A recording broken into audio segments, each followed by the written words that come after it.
التین، نام، پہلے ہی لفظ التین کو اس سورہ کا نام قرار دیا گیا ہے۔ زمانہ نزول، قتادہ کہتے ہیں کہ یہ سورہ مدنی ہے۔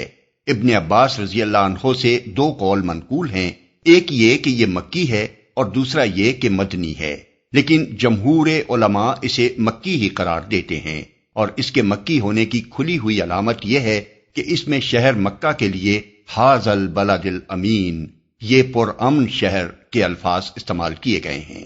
ظاہر ہے کہ اگر اس کا نزول مدینے میں ہوا ہوتا تو مکہ کے لیے یہ شہر کہنا صحیح نہیں ہو سکتا تھا۔ علاوہ بری سورت کے مضمون پر غور کرنے سے محسوس ہوتا ہے کہ یہ مکہ معظمہ کے بھی ابتدائی دور کی نازل شدہ سورتوں میں سے ہے، کیونکہ اس میں کوئی نشان اس امر کا نہیں پایا جاتا کہ اس کے نزول کے وقت کفر و اسلام کی کشمکش برپا ہو چکی تھی، اور اس کے اندر مکی دور کی ابتدائی سورتوں کا وہی انداز بیان پایا جاتا ہے جس میں نہایت مختصر اور دلنشین طریقے سے لوگوں کو سمجھایا گیا ہے کہ آخرت کی جزا و سزا ضروری اور سراسر معقول ہے۔ موضوع اور مضمون، اس کا موضوع ہے جزا و سزا کا اثبات۔ اس غرض کے لیے سب سے پہلے جلیل القدر انبیاء کے مقامات ظہور کی قسم کھا کر فرمایا گیا ہے کہ اللہ تعالیٰ نے انسان کو بہترین ساخت پر پیدا کیا ہے، اگرچہ اس حقیقت کو دوسرے مقامات پر قرآن مجید میں مختلف طریقوں سے بیان کیا گیا ہے۔ مثلا کہیں فرمایا کہ انسان کو خدا نے زمین میں اپنا خلیفہ بنایا اور فرشتوں کو اس کے آگے سجدہ کرنے کا حکم دیا، البقرہ 30 تا 34، الانعام 165، الاعراف 11، الحجر 28 اور 29، النمل 62، صاد 71 تا 73۔ کہیں فرمایا کہ انسان اس امانت الہی کا حامل ہوا ہے جسے اٹھانے کی طاقت زمین و آسمان اور پہاڑوں میں بھی نہ تھی، الاحزاب 72۔ کہیں فرمایا کہ ہم نے بنی آدم کو عزت بخشی اور اپنی بہت سی مخلوقات پر فضیلت عطا کی، بنی اسرائیل 70۔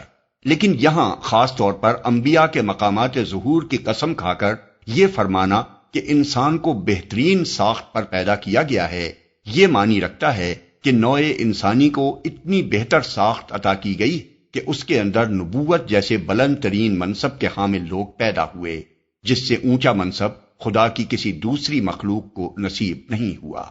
اس کے بعد یہ بتایا گیا ہے کہ انسانوں میں دو قسمیں پائی جاتی ہیں، ایک وہ جو اس بہترین ساخت پر پیدا ہونے کے بعد برائی کی طرف مائل ہوتے ہیں اور اخلاقی پستی میں گرتے گرتے اس انتہا کو پہنچ جاتے ہیں جہاں ان سے زیادہ نیچ کوئی دوسری مخلوق نہیں ہوتی، دوسرے وہ جو ایمان و عمل صالح کا راستہ اختیار کر کے اس گراوٹ سے بچ جاتے ہیں اور اس مقام بلند پر قائم رہتے ہیں جو ان کے بہترین ساخت پر پیدا ہونے کا لازمی تقاضا ہے۔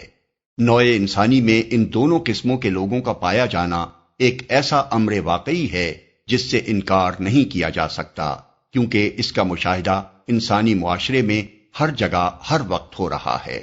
آخر میں اس امر واقعی سے یہ استدلال کیا گیا ہے کہ جب انسانوں میں یہ دو الگ الگ اور ایک دوسرے سے قطعی مختلف قسمیں پائی جاتی ہیں تو پھر جزائے اعمال کا کیسے انکار کیا جا سکتا ہے؟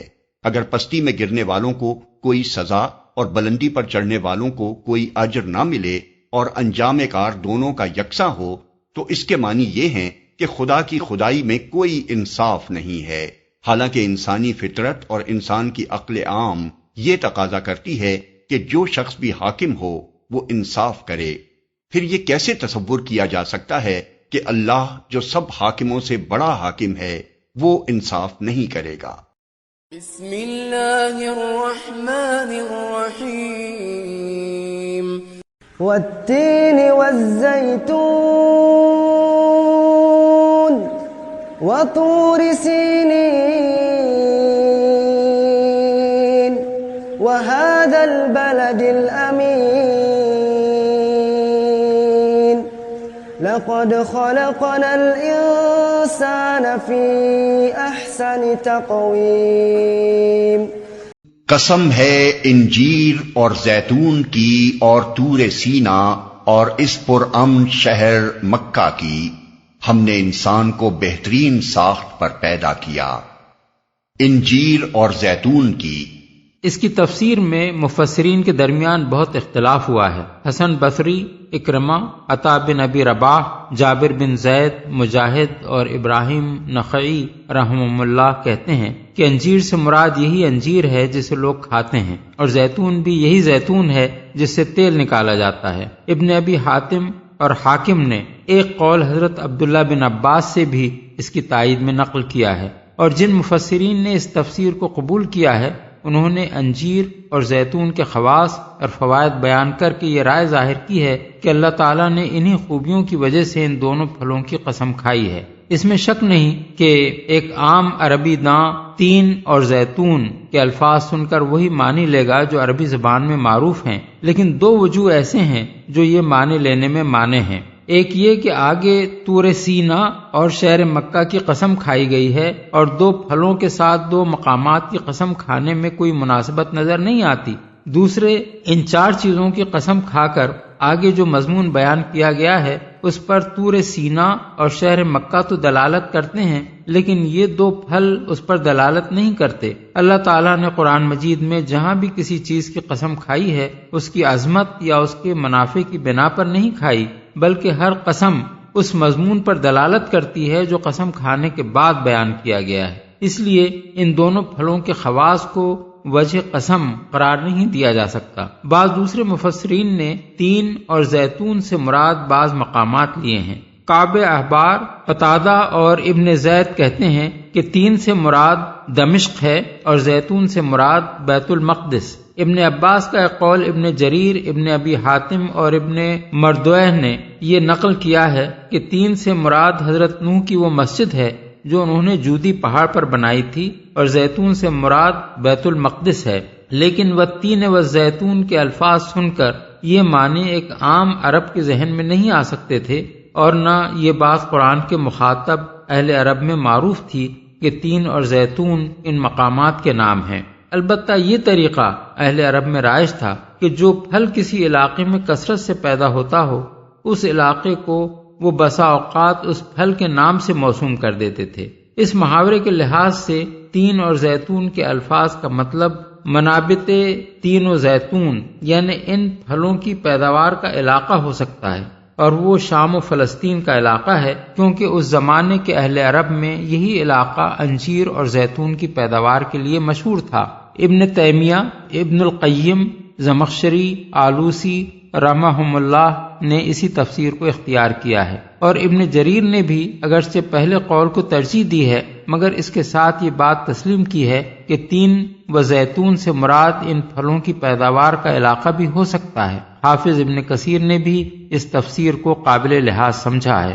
طور سینا اصل میں طور سینین فرمایا گیا ہے۔ سینین جزیرہ نمائے سینا کا دوسرا نام ہے۔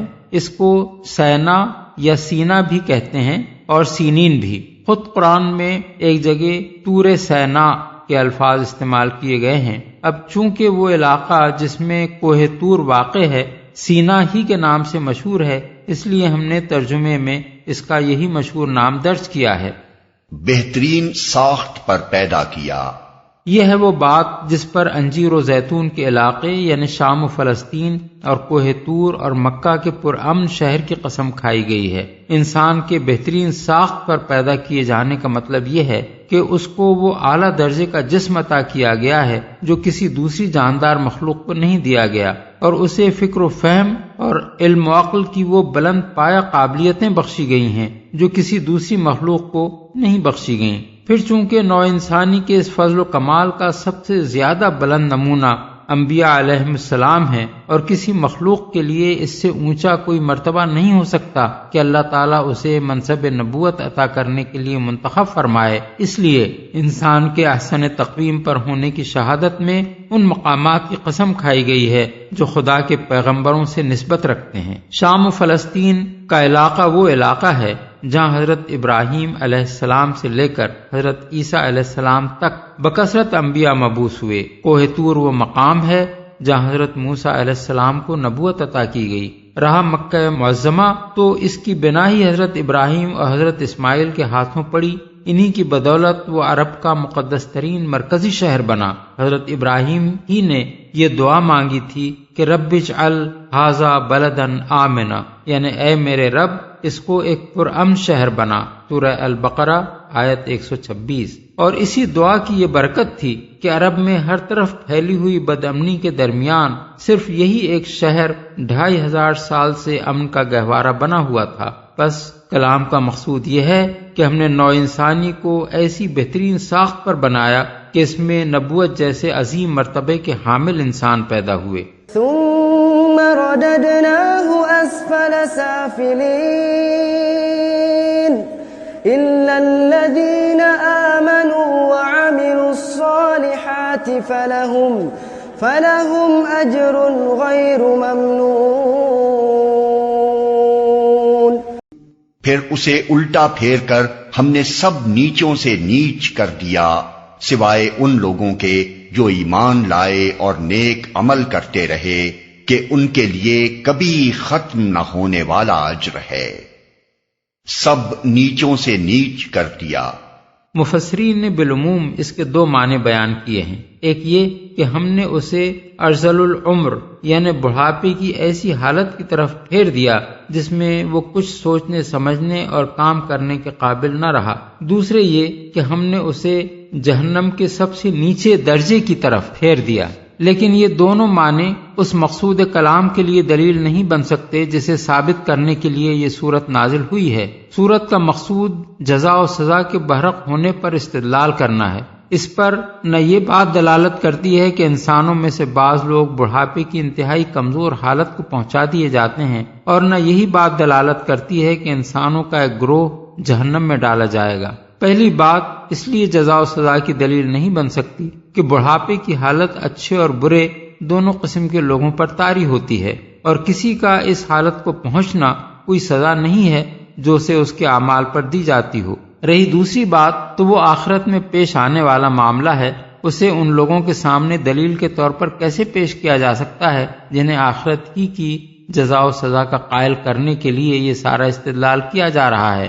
اس لیے ہمارے نزدیک آیت کا صحیح مفہوم یہ ہے کہ بہترین ساخت پر پیدا کیے جانے کے بعد جب انسان اپنے جسم اور ذہن کی طاقتوں کو برائی کے راستے میں استعمال کرتا ہے تو اللہ تعالیٰ اسے برائی ہی کی توفیق دیتا ہے، اور گراتے گراتے اسے گراوٹ کی اس انتہا تک پہنچا دیتا ہے کہ کوئی مخلوق گراوٹ میں اس حد کو پہنچی ہوئی نہیں ہوتی۔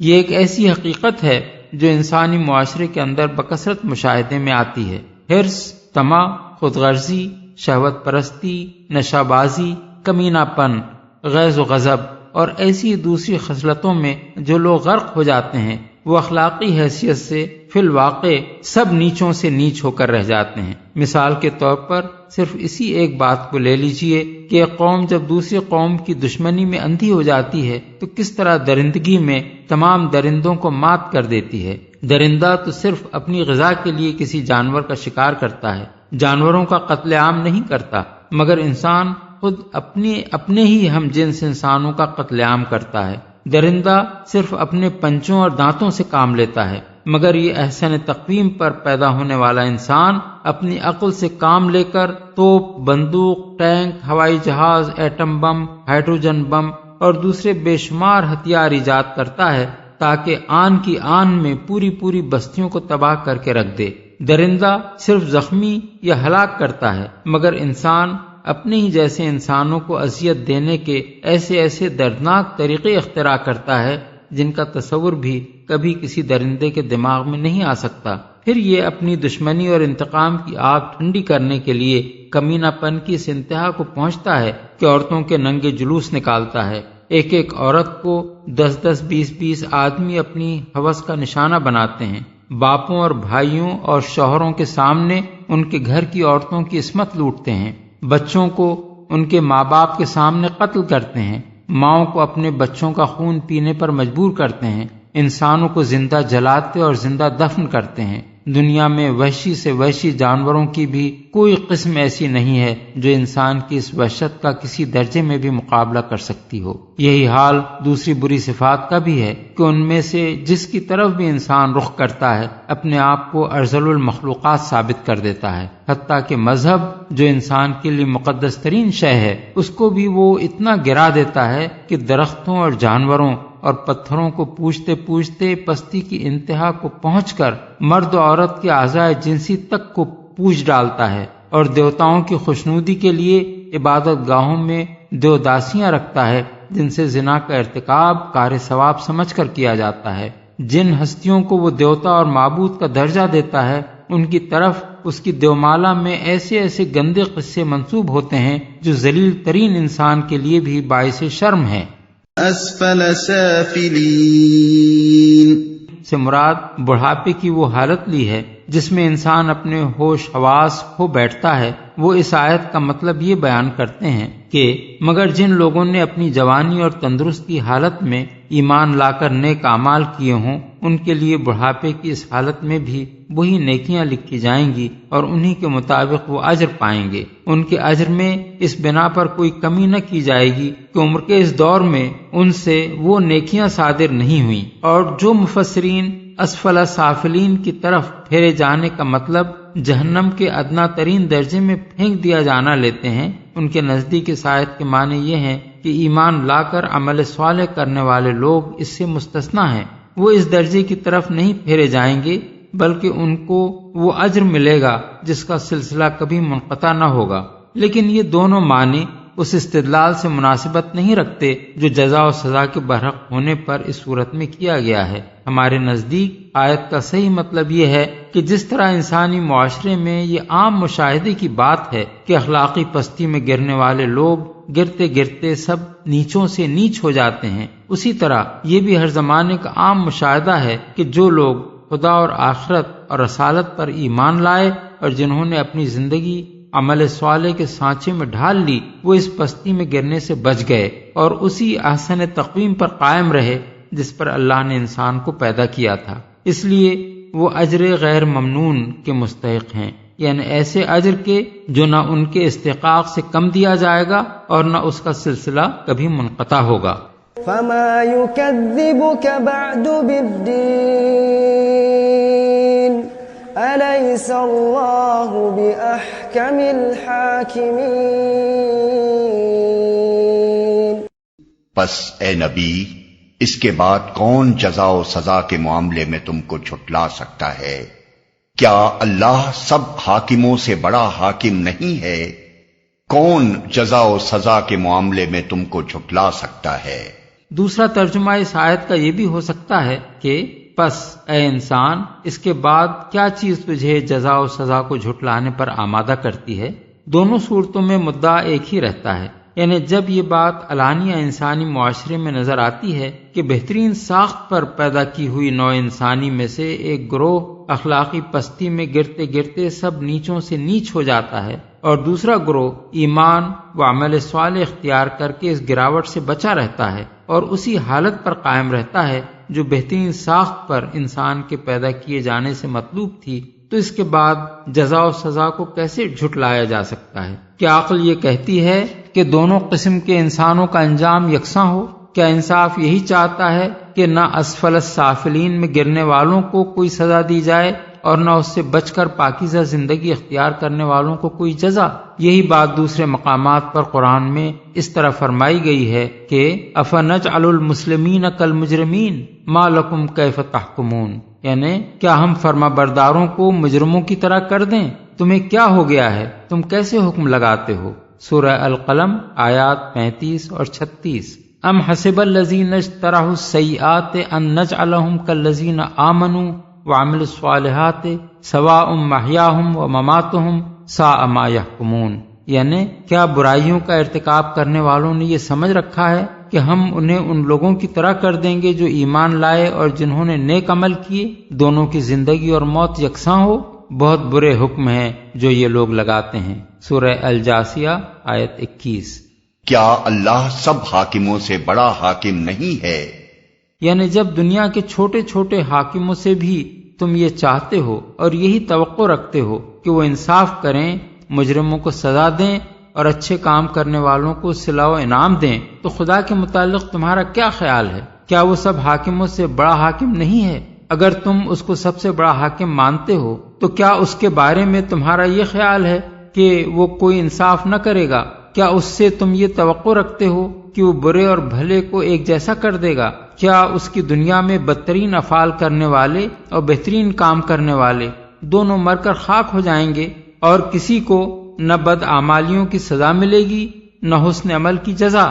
امام احمد، ترمذی، ابو داؤد، ابن المنذر، بہقی، حاکم اور ابن مردوہ نے حضرت ابو ہریرہ سے یہ روایت نقل کی ہے کہ رسول اللہ صلی اللہ علیہ وسلم نے فرمایا، جب تم میں سے کوئی سورہ والتین والزیتون پڑھے اور الیس اللہ باحکم الحاکمین پر پہنچے تو کہے بلا وانا علی ذلک من الشاہدین، یعنی ہاں اور میں اس پر شہادت دینے والوں میں سے ہوں۔ بعض روایات میں آیا ہے حضور جب یہ آیت پڑھتے تو فرماتے سبحانک فبلا۔ صدق اللہ العظیم۔